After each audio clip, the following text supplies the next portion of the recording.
Selamat pagi, suster, bapak ibu guru dan anak-anak kami sekalian. Selamat bertemu kembali dalam renungan kita pada pagi hari ini. Sebelum kita mulai renungan, marilah kita baca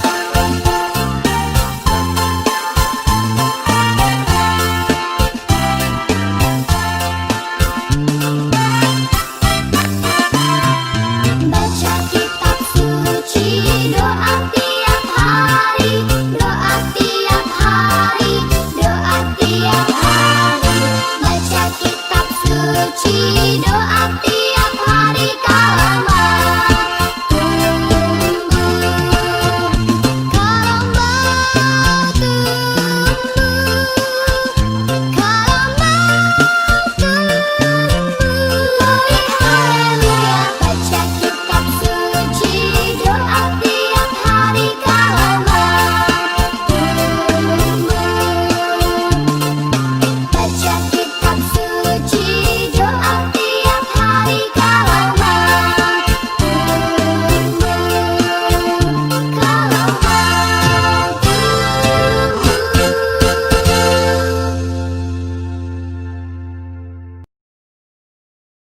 Suster, bapak ibu guru dan anak kami terkasih, pada bulan September ini kita merayakan bulan kitab suci nasional atau BKSN.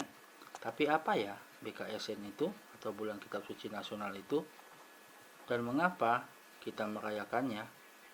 Nah, anak-anak kami, mari kita lihat sedikit sejarah dari bulan kitab suci nasional.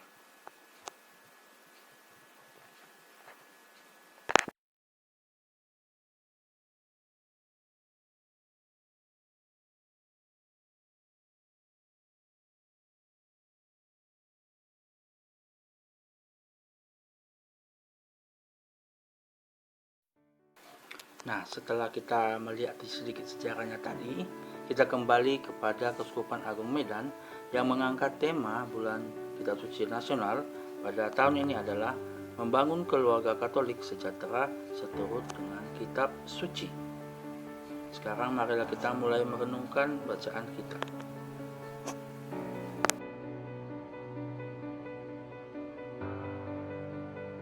Sekarang marilah kita membuka kitab suci kita buka Injil Lukas pasal 4 ayat 38 sampai 44. Kemudian ia meninggalkan rumah ibadat itu dan ia pergi ke rumah Simon.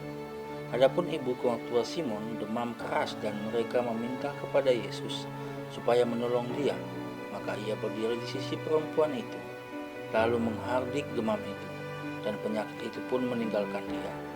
Perempuan itu segera bangun dan melayani mereka. Ketika matahari terbenam, semua orang yang membawa kepadanya orang-orang sakitnya yang menderita bermacam-macam penyakit, ia pun meletak tangannya atas mereka masing-masing dan menyembuhkan mereka. Dari banyak orang keluar juga setan-setan sambil berteriak, "Engkau adalah anak Allah." Lalu ia dengan keras melarang mereka dan tidak memperbolehkan mereka berbicara, karena mereka tahu bahwa ia adalah Mesias.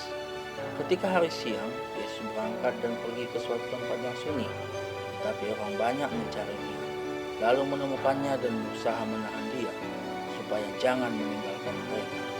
Tetapi ia berkata kepada mereka, "Juga di kota-kota lain aku harus memberitakan Injil Kerajaan Allah. Sebab untuk itulah aku diutus." Dan ia memberitakan Injil dalam rumah-rumah ibadat di Yudea. Demikianlah Injil Tuhan. Terpujilah Kristus.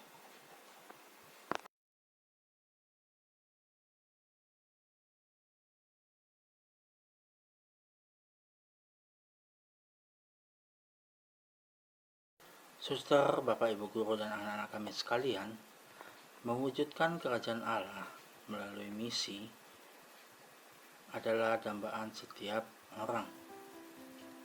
Karena tujuan kita adalah sebagai umat Kristen adalah menghadirkan kerajaan Allah di tengah-tengah dunia.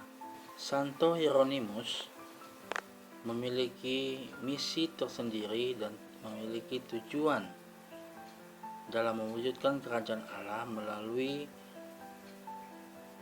penafsiran-penafsiran kitab suci dan melalui terjemahan-terjemahan kitab suci yang dilakukan olehnya.